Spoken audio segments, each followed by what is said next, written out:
Hey guys, I'm gonna do a quick 200-mile review on this new beta I bought from Gem County Motorsports a couple weeks ago. I'm sure some of you guys saw the videos of that. I made some notes on my phone, so you'll see me glancing at my phone to look at my notes as I go along, trying to remind myself of the things I wanted to cover, the likes and the... I don't have any dislikes, but there's some things that have been a little bit to get used to. So I'll kind of just hit it and start going through the list here. Take a look at the bike. It's a little dirty. I went riding yesterday, so I haven't washed it, but she's starting to look like a used dirt bike already.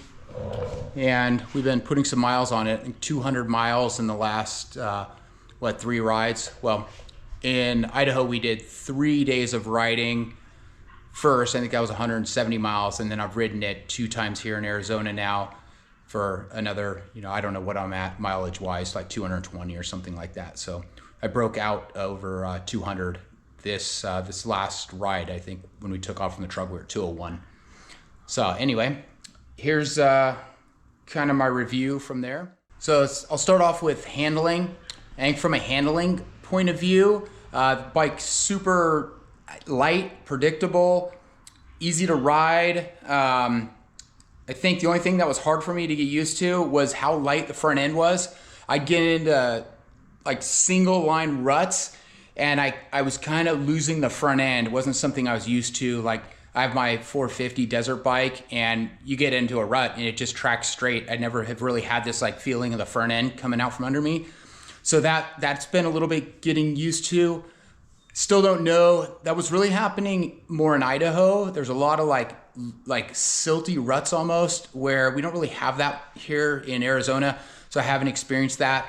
It might be the tire selection. It might have just been me coming off a heavy 450. Could have been a lot of things, but so far I didn't have a lot of confidence coming into ruts when I rode it in Idaho, and I haven't had that problem at all since bringing it back out here to Arizona. It's been fine. So overall, the handling is great. It was super easy to get used to. I felt very comfortable on the bike right off the bat. First ride, we had to stop. I had to adjust the brake pedal. It was a little low for me. And then we moved the handlebars all the way forward because I'm 6'2". So they were maybe they were in the middle position or something, but they just felt a little crammed to me. So all we did is move them forward, and then I'm golden. I feel great on the bike. So as far as handling and ergonomics, the thing is great. It was really easy to get used to. I think one of the standout things was shifting was something to get used to.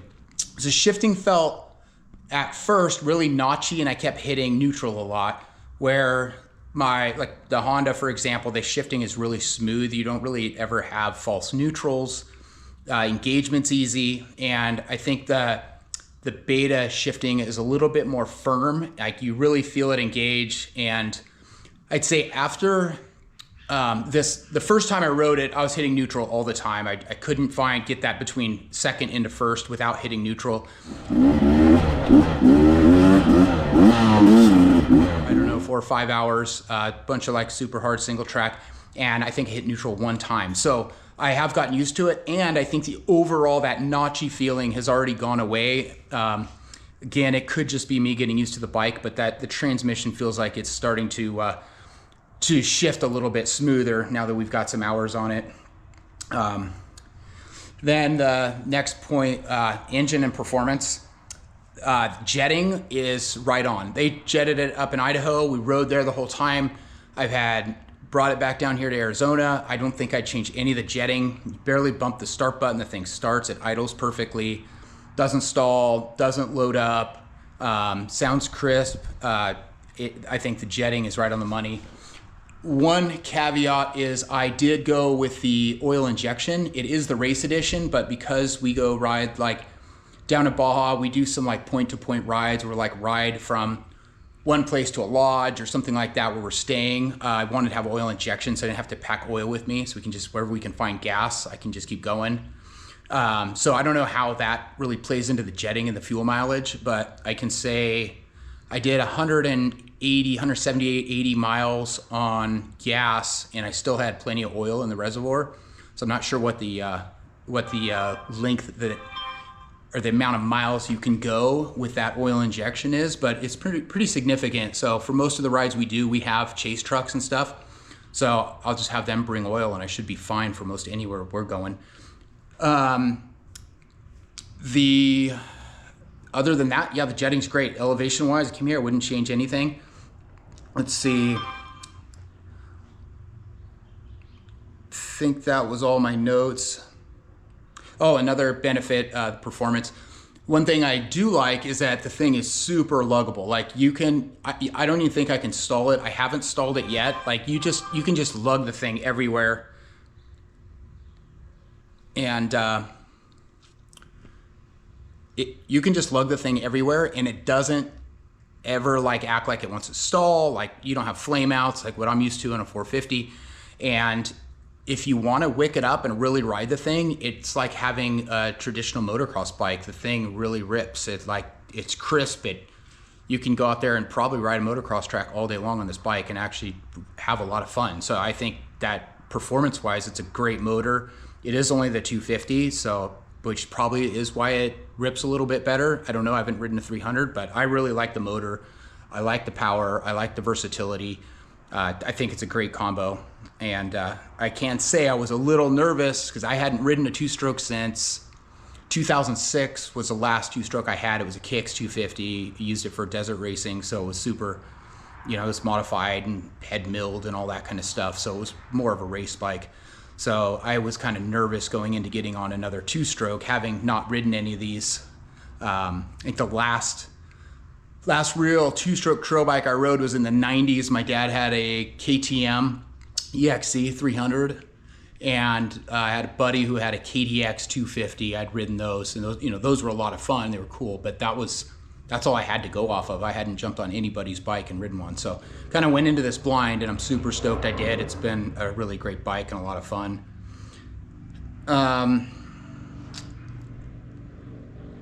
Suspension, I think, is probably the next thing to go over. I went with the race edition because of the KYB suspension. We do go like down south to Baja a lot. Not a lot, but I mean 4 times a year, maybe 2 to 4 times a year. And I do ride in the desert out here. I ride in the desert in California. So I didn't want to be on sack suspension where there's limited amount of people who actually know how to tune that and have experience with it. And I really don't know how well it would do in the desert if we're connecting trails and end up, in a whoop section and go do 50 miles of desert. I didn't really want to rely on sack suspension. I know KYB's tried and true. I know anybody can tune KYB. They have seals and guides and all the parts on the shelf. So it'd be really easy to get that worked on and tuned on versus the sack. So that was a big determination for me to go with the race edition. And overall, it hasn't let me down. It's been great. When I bought the bike, Johnny and Kevin at Gem County Motorsports, they resprung it for my weight before I got the bike.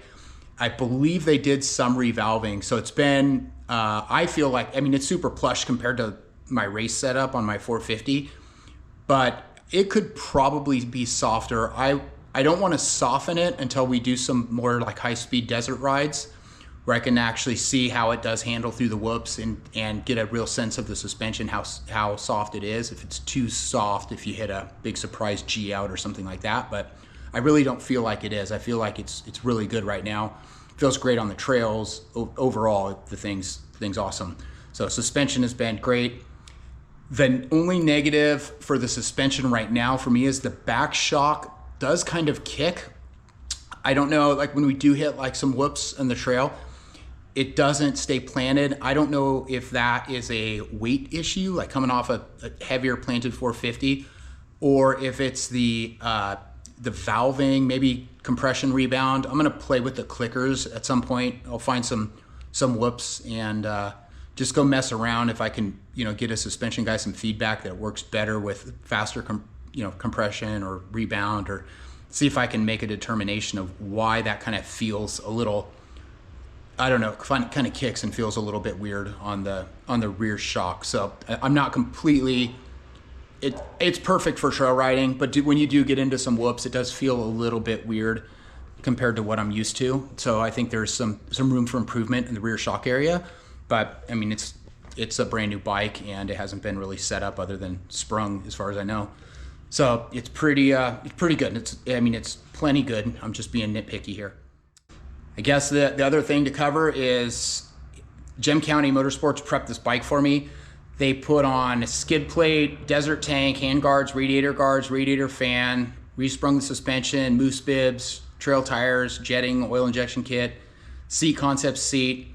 I'm sure I'm missing a few other things, but they dialed the thing in for me. That way, when we went out to Idaho, I showed up, the bike was brand new, fully set up, trail ready to go break it in and have a good time. And it was really cool to just be able to have a bike set up and ready to rock and not have to, think about buying parts and, what to even buy. They just set the thing up for me. So if you are interested in a Beta or Sherco, or, those are the main bikes they carry, or if you want to get yours tuned up, hit those guys up. They're legit. And if you're a good enough rider, I'm sure they would take you out and for some pretty good riding out there around their area. They know some really amazing trails. They have some amazing lodges you can ride to and stay at. So hit those guys up. They're awesome guys. And I couldn't be happier with my purchase. Not only has it been a blast in the first 200 miles, it has made riding a lot more fun on some of these more advanced single track trails. It's awesome to not be manhandling a 300-pound desert bike through all these tight single rocky trails. This bike, I don't want to say it makes it easier, but it definitely makes it easier as far as not getting tired. When you go home, you're not totally beat up. It actually makes it a lot more enjoyable to be able to go out and ride and not totally get your butt kicked and feel really good about the ride. So that's been great. And then a lot of the guys I ride with are already on 2-stroke. So I've been out there pounding a 4-stroke, getting my butt kicked, and these guys are going back in the truck with a lot of energy, and I'm pretty spent. So it's nice to be riding with those guys on the 2-stroke and watching them get tired. So, and I'm actually the last couple rides who's had some gas in the tank still. So training on the 450s helped build my endurance, and then I got on this bike, and it really has just made it not easier, but definitely more enjoyable to not just be totally beat up at the end of the day. But then again, in closing, if you're looking for an awesome bike, awesome experience, hit up Gem County Motorsports. They're awesome. I'm super stoked on the bike. I look forward to many more miles. If you guys like this review, I might do another review in another couple 100 miles when the bike's a little bit more beat up and see how it lasts. That was another thing that I was reluctant on was the reliability of Beta, especially coming off Honda. It's like the Honda reliability is like they're second to none. So you just beat them up and you don't have to work on them. You maintain them just to maintain them, but you don't have to worry about them blowing up on the trail and stuff. Where I remember earlier on the Betas, we used to have a joke and call the Beta the bring every tool available bike, because our buddies, it seemed like every ride somebody was working on a Beta. So I was definitely went into this a little bit nervous. I'm hoping and have been watching. It seems like most of the reliability issues that were early on in these modern like 250 300s seems to have been worked out. So I'm crossing my fingers on reliability. I hope it turns out to be a great bike, and my reviews are still this good in a couple more hundreds or thousands of miles. So anyway, I hope this video helps some of you guys if you're looking to buy one, or just in general. So hope to ride with some of you guys soon. Talk to you later. All right, bye.